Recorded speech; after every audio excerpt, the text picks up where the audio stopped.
¿Cómo estás, Emiliano? Gracias Bien, por la comunicación. no, gracias a vos por recibirme. Estoy muy entusiasmado. Gracias por enviarnos tu trabajo. Recibimos el segundo tomo de tu trabajo, El campo de la trascendencia. Eh, y bueno, estamos acá reunidos para charlar un poquito acerca de este tema tan interesante y tan grande que has logrado condensar en estos dos volúmenes. Me surgen un montón de preguntas. Eh, la realidad es que el abordaje que tenés es interdisciplinario, multidisciplinario, eh, y me gustaría conocer un poco más acerca de esta teoría que se plantean en estos dos volúmenes, posiblemente tres, eh, y conocer un poco más acerca de esta teoría, de qué Bueno, se trata el campo de la trascendencia. bueno, mira, si querés mostramos los libros, este es el primer tomo, ¿no? Bien, Eh, sí, que yo lo llamé La encarnación del yo, y este es el segundo tomo, que se ve bien ahí, que es la crucifixión del yo. excelente.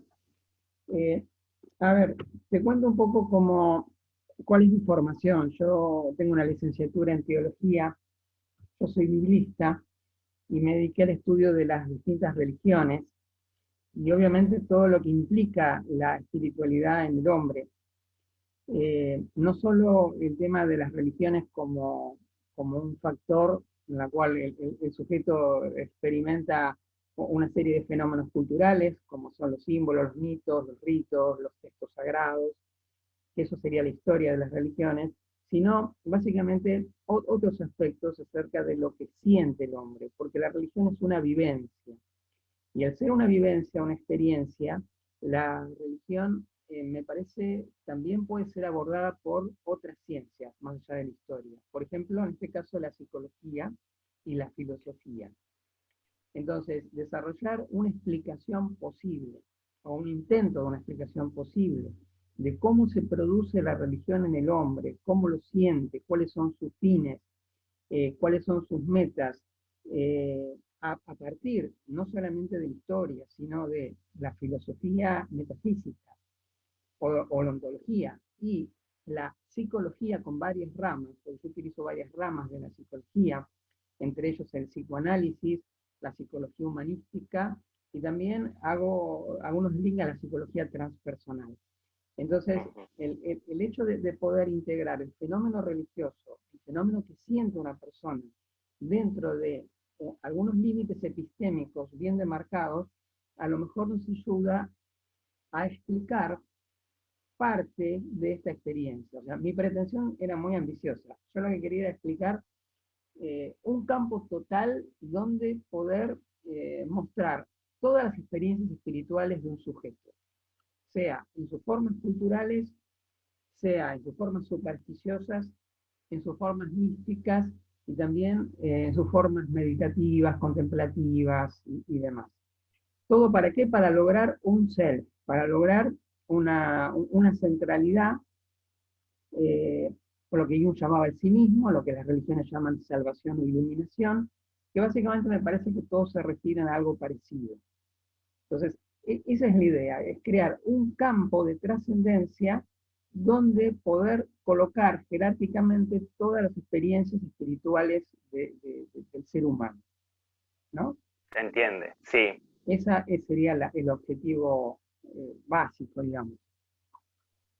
Eh, me imagino que en este recorrido te encontraste con serias dificultades porque el mismo objeto que se quiere definir es un objeto que es, como vos lo llamás al comienzo del primer tomo, es prácticamente incognoscible y innombrable en algunos aspectos, dado que justamente es una experiencia, ¿no? Sí, sí, es una experiencia. Vos fíjate, por ejemplo, la palabra mística, que a veces no se entiende bien qué es, y que en muchos casos si uno lo maneja solamente dentro del campo de la psicología o de la medicina, se la psiquiatriza o se la patologiza. En realidad las experiencias místicas son testimonios que han vivido personas de todos los tiempos en todos los lugares, es transcultural. Es decir, hablo de mística como una especie de vivencia profunda de lo que ellos pueden llamar Dios, el más allá, el misterio, como quieran llamarlo. Es una experiencia que se trasciende a sí misma. Entonces, esta experiencia de unidad, que está relatada en todos los textos sagrados, en todas las culturas y en todos los tiempos, evidentemente debe tener una explicación. Y para decir que una persona llega a un campo más allá de él, más allá del yo, que trasciende su propio yo, hay que plantear, me parece hipotéticamente, un espacio, un lugar, ya sea dentro de la psique, donde el sujeto dice llegar. Exacto. Una experiencia mística, se descarta su patología, se descarta digamos, su diagnóstico psicótico, como podríamos decir, en realidad debería haber una explicación alterna para eso, porque es una vivencia bastante común en las personas. De eso se... De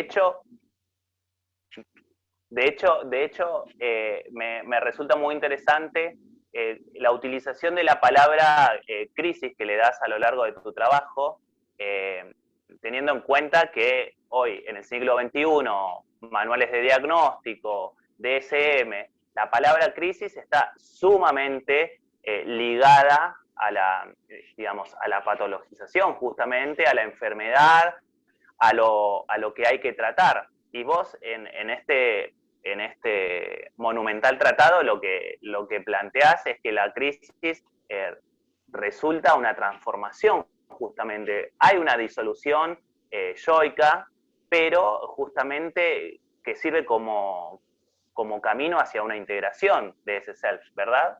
Sí, mira, en realidad el título original del libro iba a ser La pasión del yo.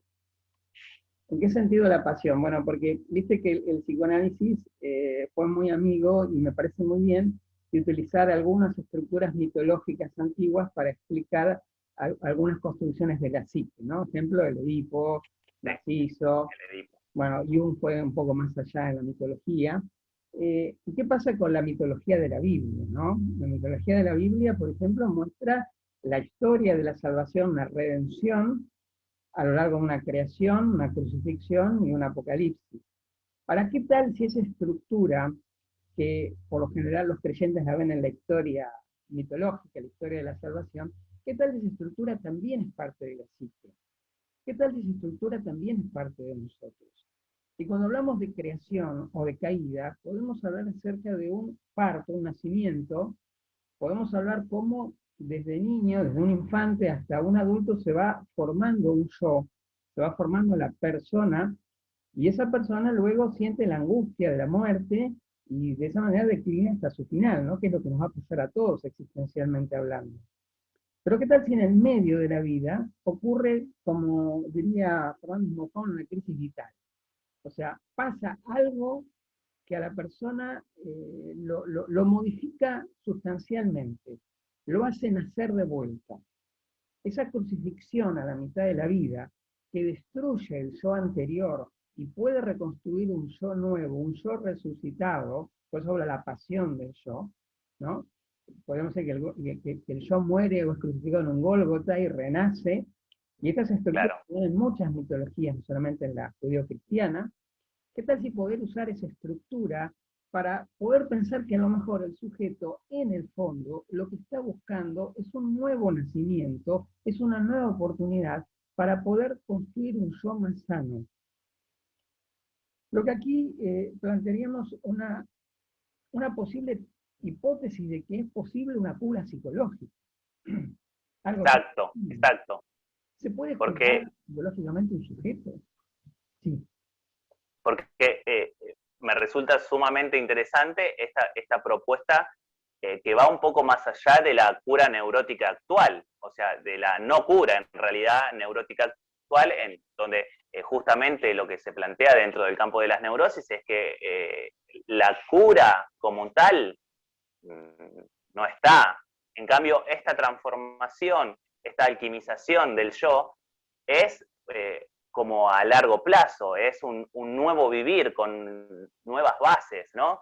creo que un poco juega algo de la resiliencia en todo esto, me imagino, pero es sumamente interesante darle una segunda oportunidad al sujeto que de alguna manera tiene que enfrentar la adversidad, porque estamos hablando también de un sujeto colocado en una modernidad, ¿no? Que está totalmente enfrentado a un montón de adversidades postmodernas que básicamente lo enferman desde el nacer.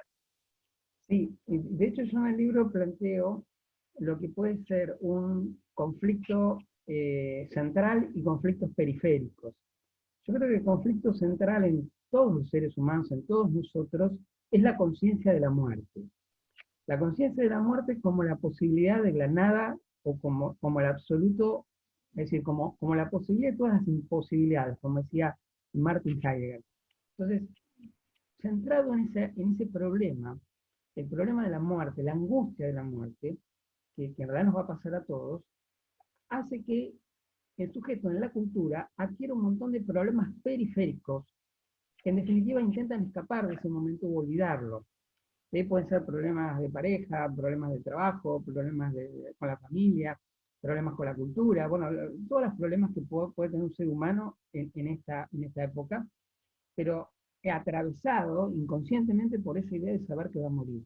De ahí la necesidad de religarse con algo más, con una especie de ser supremo u objeto supremo como vía de salvación. Por eso yo hablo de la redención, ¿no? Porque en realidad todos necesitamos redimirnos. ¿Y cuál es la manera de alguna manera de redimirse? Bueno, tal vez naciendo de vuelta, simbólicamente hablando, teniendo dos veces el trauma del nacimiento, como diría Rand, ¿no? Otto Rand, y volviendo a nacer Claro. otra vez, uno puede tener una oportunidad en la vida en la cual puede forjar un self sano, un yo sano. Una redención en vida que me parece también sumamente interesante tomando este modelo religioso que pone a la redención, los modelos religiosos, vos sabrás mucho más y me lo vas a poder explicar, pero colocan la redención en un lugar posterior a la muerte en ese sentido, ¿verdad? Posterior a la muerte física, posterior a la muerte física. Y esta muerte de la que vos hablás y esta redención se daría en un momento central de la vida, como búsqueda justamente además, ¿no? Como una búsqueda inconsciente del ser o Porque del las individuo en religiones, búsqueda del ser. claro, porque las religiones en su mitología lo que dicen que, bueno, muere el cuerpo, pero una clase de conciencia, un yo sigue evolucionando no sé dónde, en otro lugar. Lo que yo planteo es una muerte del yo, pero una continuación del cuerpo, es decir, que el yo sea lo que sea sacrificado en un cuerpo biológico vivo y luego ese yo vuelva a ser reconstruido, ¿no? Vuelva a ser sacrificado, muerto y resucitado. Esa sería la estructura. Como vos bien decís, estas curas, las religiones las prometen en otros mundos, en mundos suprasensibles. Sin embargo, me parece que esto se puede vivir acá. Y el concepto de redención en la Biblia es un concepto que tiene que ver con, de algún modo, volver a un pasado, reparar el pasado para que el presente pueda nuevamente tener esa segunda oportunidad. Entonces, esa idea de volver al pasado, esa idea arqueológica, está muy cerca del estudio psicoanalítico, donde la idea de que todos nuestros traumas o nuestros clivajes en la vida están varados en alguna parte de nuestro pasado. Retornar ese pasado dentro de una terapia y poder reparar eso es una forma de redención. Exactamente. Justamente los modelos analíticos funcionan más o menos en la medida de la repetición de los modelos que son infantiles en una actualización permanente de esos modelos en la vida actual. Y vos hablás de una transformación justamente de esos modelos, de que ese modelo de alguna manera pueda dejar de funcionar o lo patológico de ese modelo pueda dejar de funcionar y que no se actualice de manera obtusa en la actualidad, sino que tenga un nuevo funcionamiento. Y esa repetición que el sujeto hace de sus traumas antiguos y olvidados Es un poco lo que hacen las religiones en los ritos, ¿no? Los rituales son repeticiones de un pasado que no está reparado. Por eso buscan la salvación después de la muerte. Ahora, ¿qué tal si eso se puede reparar en vida? A través de una muerte simbólica y a través de tener otro yo resucitado, yo llamo posmístico, un yo después de esa crisis, y de ese modo ya empezar de vuelta, que ya todos esos condicionamientos y esos rituales antiguos ya no sean necesarios, que ya el sujeto sea libre, ¿no? Pero bueno, es una hipótesis, ¿no? Que se podría llegar a dar en algunos sistemas de vida. Si eso pudiera pasar, el sujeto volvería a su pasado, simbólicamente hablando, tal vez volvería al vientre materno, y de esa manera volvería a renacer. Sería como si realizara el Edipo al volver a entrar a la madre, y por realizarlo lo superara. Quien trabajó en esto fue Grof, Stanislav Grof, Sí. un psiquiatra checo, que hizo estudios con relación a los problemas perinatales, ¿no? Pero yo también me baso en un psiquiatra de la década del 50, Roger Godel, tristemente olvidado, porque la verdad fue un gran investigador de las religiones y de la psicología humana, y él decía que cuando una célula masculina y femenina se unen, se forma una célula única, separada, y esa célula es una unidad absoluta. Después de esa célula, bueno, se va reproduciendo y va formando al niño y a la persona. Pero quiere decir que esa memoria de esa unidad se guarda en todo nuestro cuerpo y en toda nuestra psique. Y esa unidad es lo que el hombre busca irresistiblemente para hallar la cura. Es lo que yo llamo ser en el libro. Lo llamo ser para utilizar el lenguaje de Heidegger, pero lo llamo como una parte nuclear de nosotros que en la cultura se llama Dios, ¿no? Pero Claro. retornando a esa, simbólicamente hablando, ¿no? A esa memoria celular primigenia, donde éramos uno con la madre, donde éramos uno con el cosmos, y luego volver a nacer, esa experiencia mística, por llamarlo de alguna manera, y como acontecimiento también, haría que el individuo lograra, como te digo, este self sano. Me gusta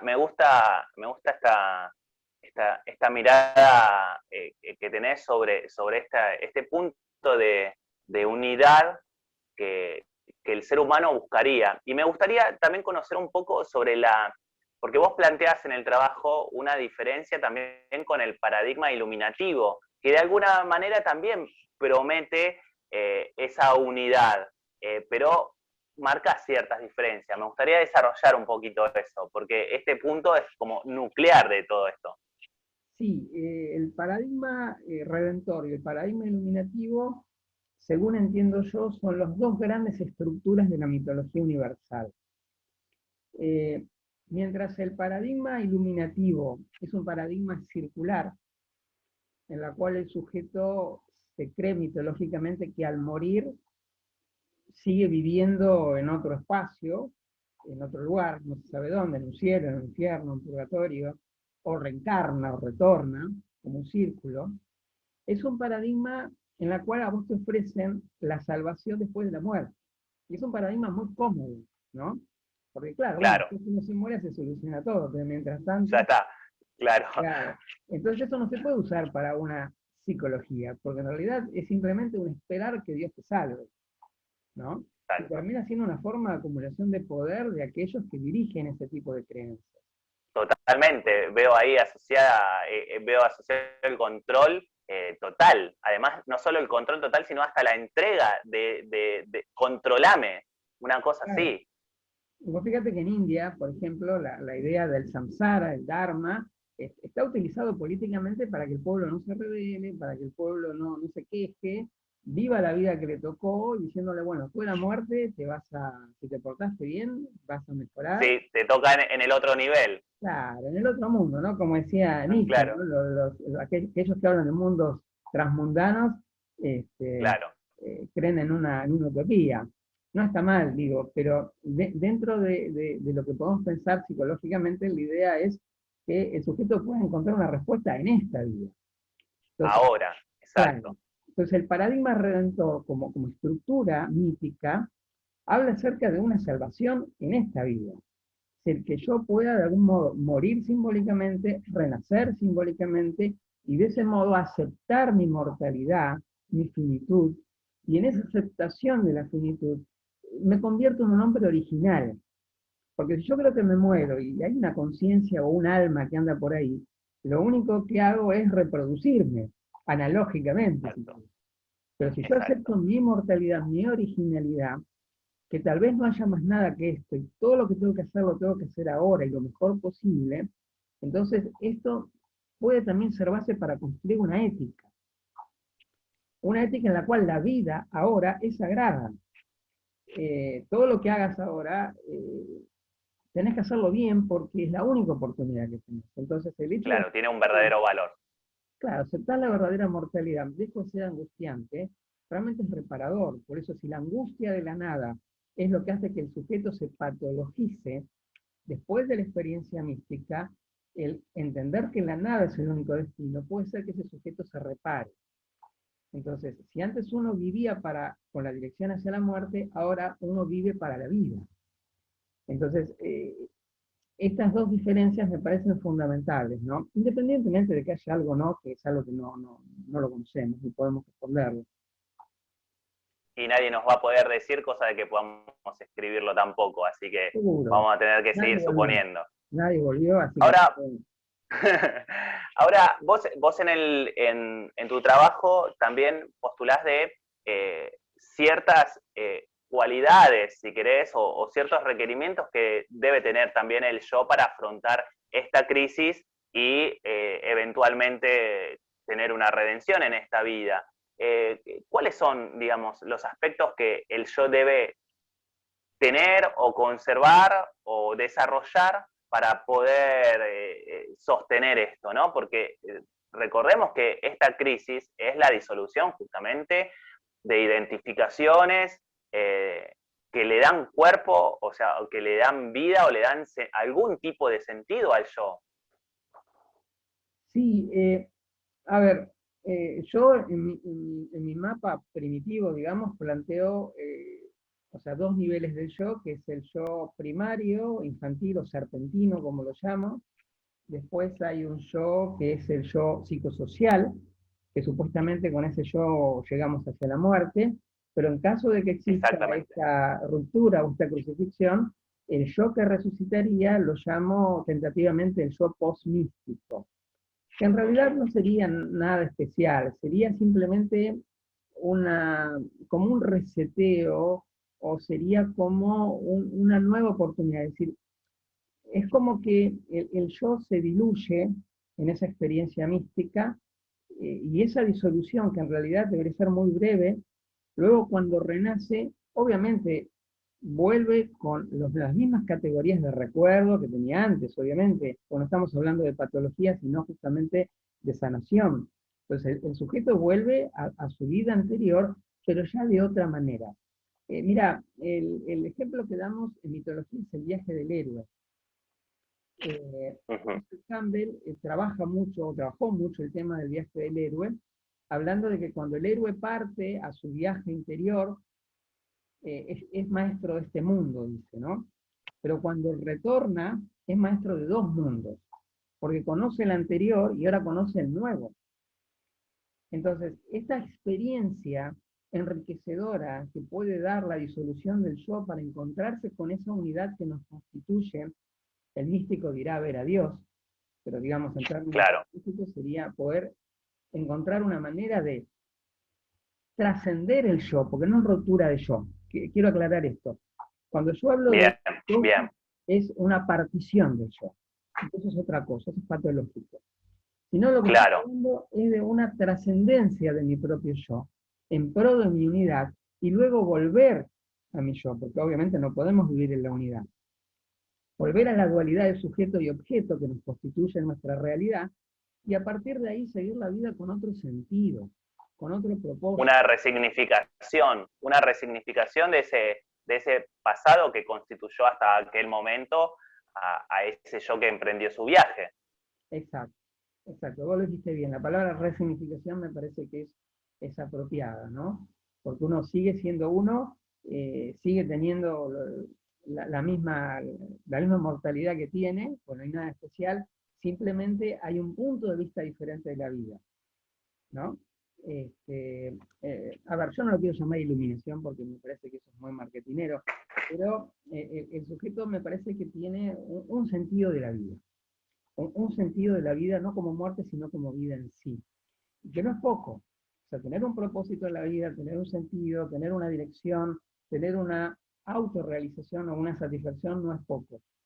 Y me parece que eso es lo que da esta experiencia que podríamos llamar mística o de trascendencia del yo. Este, a eso básicamente me refiero, ¿no? Después cada uno lo puede interpretar como le parezca, pero esa era la idea del libro. Claro, claro. También me imagino, digamos, que de alguna manera estar cerca de esta angustia de la nada de una forma diferente a desconocer esa angustia de la nada, es transformador. O sea, justamente es lo que le quita el miedo a esa trascendencia. Ujú. Sí, sí, a ver, es como que, a ver, mi libro tiene un problema. Yo vengo de la teología, pero yo también tengo algo que es el agnosticismo, soy agnóstico. Cuando hablo acerca de una experiencia mística, no estoy hablando que el sujeto se la deba provocar con algo.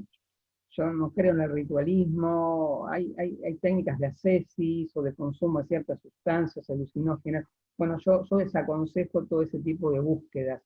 Me parece que si bien esa experiencia, esa crisis vital, como se llama Wuhan, si bien esa experiencia es por donación, es donada. Por eso se llama el perdón, ¿no? Uno es perdonado. La palabra perdón es latina y significa dar un don, dar un regalo. Entonces, si esto viene, bueno, bienvenido sea. Claro. La pregunta que surge es quién da el don. Bueno, ahí ya tendríamos que entrar en un campo teológico que no es mi intención ahora desarrollar. Tampoco tengo la respuesta, pero sí lo veo como algo que puede pasar, que si sale bien es deseable que pase, y que no debe ser buscado por medios artificiales. A eso voy. Yo creo que esa crisis, esa crucifixión a la mitad de la vida, tiene que venir, simplemente venir, si es que viene. Hoy tan de moda, ¿no? Esos medios artificiales. Yo participé en uno de tus cursos y ahí se trabajaba mucho todo lo que tenía que ver con el rito, justamente, con la evocación o el intento de evocación de ese estado, justamente, ¿no? Y creo que las religiones en algún punto vienen o toman eso y las técnicas actuales retoman también eso, de alguna manera, no sé si como para vender como punto de vista desde el marketing o simplemente como un encuentro realmente místico, pero hoy hay mucho de eso. Ujú. Sí, sí, más con esto de la contracultura, no sé, la década 60-70 era muy común, tenés el famoso libro de Huxley, Las puertas de la percepción, y todo ese tipo de cosas que eran muy de moda en ese tiempo, justamente cuando Stanislav Grof hizo sus experimentos con pacientes voluntarios con LSD, ¿no? Con el Este, SD, sí, claro. exactamente. Igual la estructura de Grof es muy interesante, porque es una estructura de Sí, volver está buena. interno y volver a salir o encontrarse con algún estado oceánico, que es muy parecido al estado místico, como dicen las mitologías que ocurre. Con esto no estamos diciendo que Dios exista o que existe el mundo espiritual, no, estamos diciendo de algo que pasa en la psique que tal vez tiene una conexión con un espacio trascendente que no podemos negar ni podemos afirmar, pero que al sujeto que lo vive lo constituye de tal manera que lo cambia para siempre. Lo transforma. Esto existe, o sea, hay personas que le han pasado estas cosas. Entonces, no solo de testimonios antiguos, sino si uno indaga, hay personas que le han pasado cosas así. Entonces, acá tenemos una prueba de que esto existe. Entonces, si existe, hay que nominarlo de alguna manera, ¿no? Eh, o sea, no debería quedar solo en el campo de la fe, me parece. Debería tener un abordaje filosófico y psicoteológico, ¿no? Como yo abordé en el texto. Bueno, esa era la idea del campo de la trascendencia. Ahora, si de esto se puede hacer una psicoterapia, como yo te decía la otra vez, bueno, ya no es mi campo, no conozco, lo dejaría Claro. en manos de aquellos que saben. O no, tal vez no se puede hacer una psicoterapia. A ver, yo creo que no se puede hacer una psicoterapia de la experiencia mística al ser donada, pero sí se puede, de alguna manera, eh, hacer que el otro tome conciencia de que esto es una posibilidad, de que hay una posibilidad de resiliencia, hay una posibilidad de cura en algunos casos. Me parece que ahí el psicoanálisis tiene mucho trabajo para hacer. Sí, justamente me parece que la experiencia mística en algún punto, eh, o sea, desorganiza, es tan irruptivo, desorganiza un poco lo que tiene que ver con esa constitución que hasta ese momento era sólida, más o menos neurótica, pero era sólida, tenía sus preguntas, pero marchaba todo relativamente bien. Ahora quizás la psicoterapia podría, digamos, acompañar en ese sentido ese dejo de desorganización que un acontecimiento como este podría tener en un sujeto, más o menos lábil, ¿no? No sabemos tampoco, digamos, si todos los acontecimientos místicos transforman de la misma manera o dejan quizás un dejo de miedo o de no saber qué pasa, ¿no? Me imagino un poco eso también. Sí, sí, y sobre todo es un punto muy importante que tocaste, el hecho de que un profesional de la salud que conozca estas cosas, que no tenga prejuicios, pueda acompañar al sujeto de vuelta a casa, ¿no? O sea, sacarlo de donde está Exacto. o ayudarlo a encontrar su equilibrio anterior ya integrando esta nueva experiencia. Porque obviamente no todas las personas somos iguales y no todos pueden asumir lo que les pasa de la misma manera. Entonces es un punto importantísimo. No solo el profesional de la salud puede ayudar a que el individuo piense en esta posibilidad de un renacimiento, sino postnatalmente hablando, pero puede ayudar a integrar. Y por lo tanto también el profesional de la salud creo que debe estar preparado en entender qué es una psicosis y qué es una experiencia mística, que no es lo mismo. Que Que no es lo muchas veces mismo, se exacto. confunden, ¿no?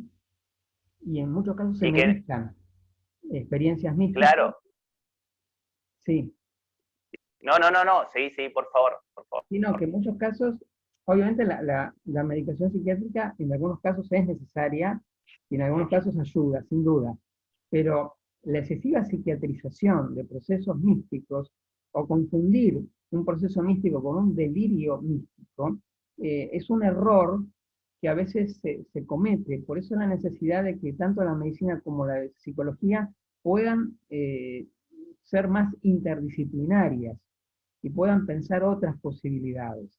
De hecho, yo quise hacer en el libro algo así, ¿no? O sea, una interdisciplina para que se puedan pensar desde otro lugar. Mira, a ver, ¿la psicosis existe? Sí. ¿Existe las experiencias místicas? Sí. Entonces, bueno, yo creo que el profesional de la salud debe saber, lo digo desde mi lugar del ego, ¿no?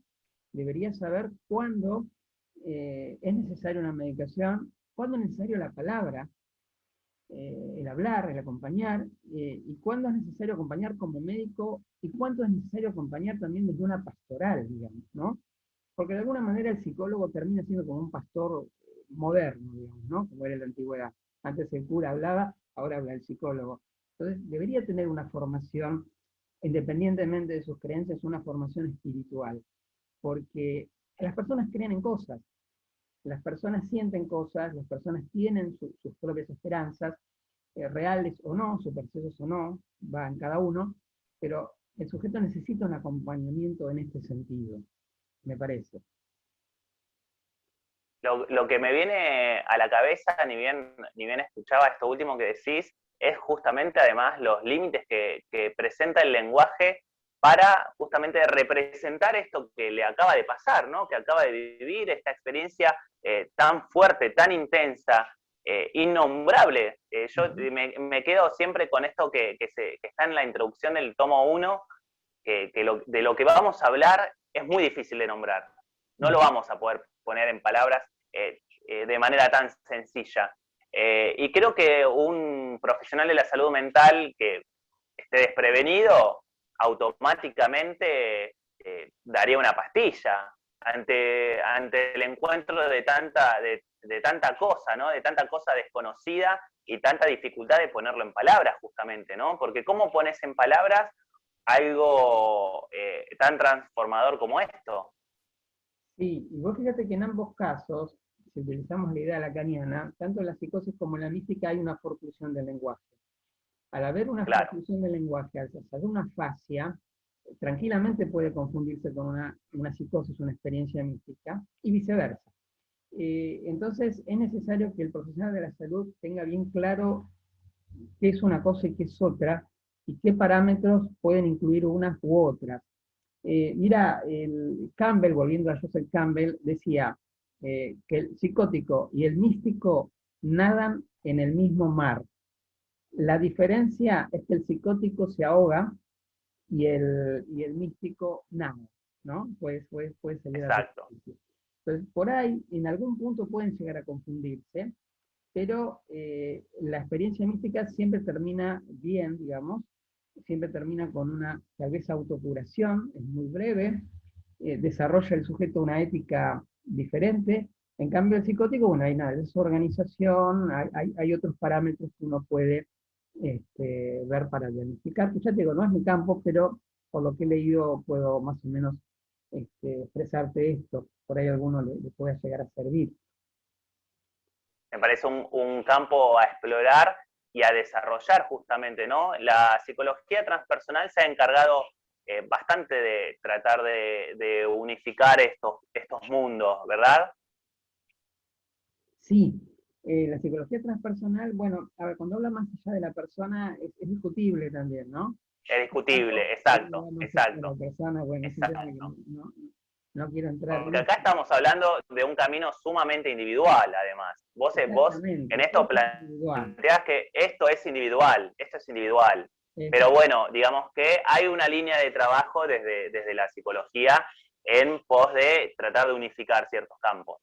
Sí, yo, una de los efectos que veo, no sé si en psicología, pero sí en psiquiatría, es el hecho de que muchas veces el psiquiatra no le permite al, al, al enfermo o al místico, como quieras llamarlo, no le permite expresar sus visiones, no le permite expresar su estado, no le permite hablar. Entonces, el no permitirle hablar, de alguna manera lo deja varado dentro de su, sea alucinación o no, no sé. Entonces, lo deja varado ahí. Y lo que decía, hay un ejemplo, no sé si conoces el caso de la chica de la luna, que Jung trató a una paciente No, que era una chica que había sido abusada de chica y que vivía en el altillo de su casa, no quería ver a nadie, estaba encerrada ahí justamente por todos los problemas que había tenido en la infancia, y ella creía que vivía en la luna. Entonces Jung hace un trabajo psicológico con ella, la visita y le sigue la corriente del delirio, como que estaba en la luna. Y a partir de seguirle la corriente, la ayuda a bajar de la luna. Imagínate si el psiquiatra no la deja hablar de su idea, de su realidad, y la medica, y la anula. Eso me parece que es la fortuna del lenguaje. Entonces, como, como dicen los tibetanos que ayudan supuestamente al difunto a salir de los horrores del más allá y resucitar o renacer, bueno, de alguna manera me parece que el profesional de la salud, utilizando esas estructuras míticas, puede ayudar a saber dónde se encuentra el paciente. Tal vez la psicosis sea una experiencia mística no terminada, digo yo, no sé, tal vez la psicosis sea estar varado en un campo inconsciente, onírico, en un campo en el cual el sujeto no pueda salir por sus propios medios, y el psicoanalista o el psicólogo o el psiquiatra puedan ser, o el pastor, pueden ser de gran ayuda para tomarlo de la mano y sacarlo del inframundo, ¿no? Como hacían los dioses con los difuntos, ¿no? El libro de claro, los muertos, por exacto. ejemplo, las viñetas del libro de los muertos egipcio, siempre está o el dios Anubis o la diosa Isis tomando de la mano al difunto y lo lleva ante el juicio y lo saca a la luz, lo ayuda a renacer.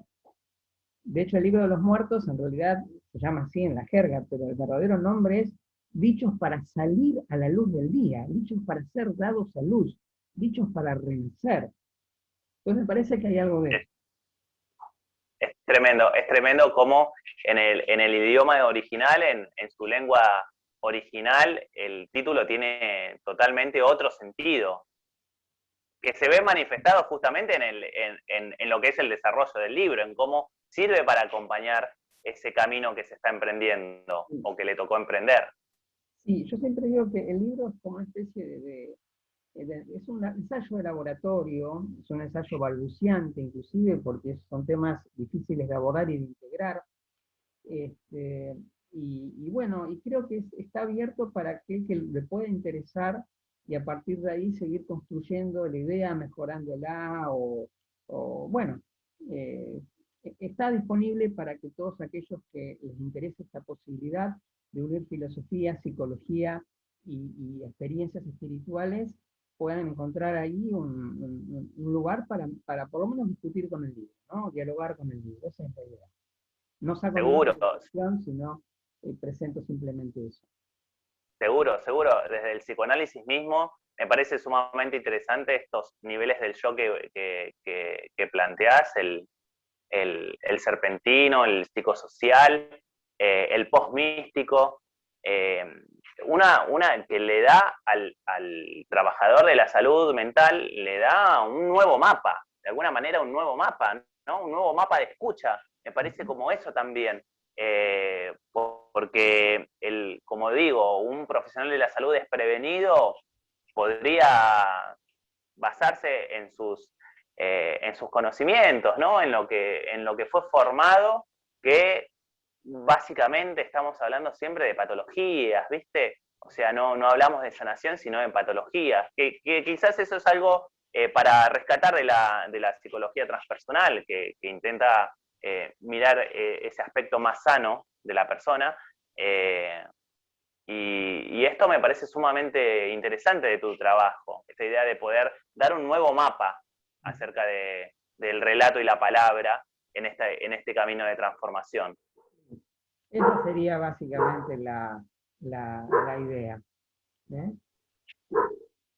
Me encanta, me encanta. Bueno, La verdad, encantado de conocer tu trabajo. Espero que podamos desarrollar a lo largo de nuevos videos un poco más acerca de esto porque es inagotable. La realidad es que es inagotable todo esto. sí, sí, encantado. Cuando quieras, nos juntamos y seguimos conversando. Y si esto se puede aplicar a un trabajo de campo, que ya no sería mi caso, bueno, para mí sería un gran privilegio, un gran honor que se pudiera hacer eso. ¿No? Seguramente, seguramente. Me imagino que a lo largo de la historia han aparecido, digamos, muchas personas que han sido tratadas o maltratadas en el campo de la clínica psicológica o psiquiátrica en cuanto a los acontecimientos místicos. Yo creo que sí, creo que el místico no tiene lugar en la sociedad, no tiene lugar en la terapia, no tiene un lugar de comprensión dentro de la clínica y debería ser un campo más para trabajar, un campo más para trabajar. Las patologías existen, sí, obviamente que existen, pero también existen estas experiencias. Entonces, confundirlas me parece que es justamente contribuir más al problema mental de la persona y no ayudarla. Entonces, me parece que el profesional de la salud debe estar preparado para esto, debe tener una formación en el tema de la espiritualidad, las religiones, la mística, y también una parte filosófica, ¿no? Técnicas filosóficas para poder entender bien el lenguaje de la persona, para saber dónde está la persona, en qué momento está de la experiencia, en qué momento también está de su experiencia espiritual en la vida, ¿no? Entonces, a partir de ahí, bueno, poder ayudarlo. Así que plantear algo en el psicoanálisis como una cura, ¿no? A través de la mística, me parece que es un abordaje que creo que no está, y me parece que se puede incluir, se puede integrar y puede llegar a dar frutos valiosos. Por lo pronto vos ya le pusiste nombre psicología prepersonal, ¿no? Sí, ¿por qué? Porque en realidad lo que quise hacer es una crítica a la transpersonal. Porque Exacto. lo transpersonal es como uno de los referentes más importantes es Ken Wilber, por ejemplo, que tiene muy buenos libros, pero él habla de una evolución de la conciencia después de la muerte, ¿no? Y la verdad termina siendo un camino iluminativo o termina siendo el En mismo última discurso instancia. religioso de siempre. Claro, lo que venimos criticando, exacto. Claro, cuando La hablo de promesa en otro lado. claro, cuando digo prepersonal, si bien es antes de la persona, por ahí me estoy refiriendo que tal vez la salvación está en retornar, simbólicamente hablando, al momento originario, recuperar los valores perdidos y traerlos, la redención. Entonces, lo pre, me parece que acá es, al menos en este paradigma existencial, me parece que es fundamental. Lo trans me parece volver al camino iluminativo. Lo pre me parece volver al camino redentor, siempre desde estructuras míticas, ¿no? Siempre desde ese lenguaje. Bueno, Sergio, Bueno, encantado de haber participado de esta charla. Siempre es nutritivo charlar con vos. Espero, en serio, que podamos ir desarrollando un poquito sí, más sobre esto, conocer un poco más e intercambiar ideas. sí, sí, sí. Emiliano, mira, agradecido, muy agradecido, un placer hablar con vos. Y bueno, ojalá te sirva en tu trabajo clínico, vos sos un profesional de la salud, o te estás por recibir, así que bueno, ojalá esto te pueda ayudar y bueno, se puedan integrar diferentes cosas, y mismo tus clínicas me puedan ayudar a mí, y podamos construir un trabajo conjunto. ¿Eh? Me encanta, me Bueno, encanta. Sergio, un abrazo muchas grande. gracias. Un abrazo muy grande. Gracias. Chao.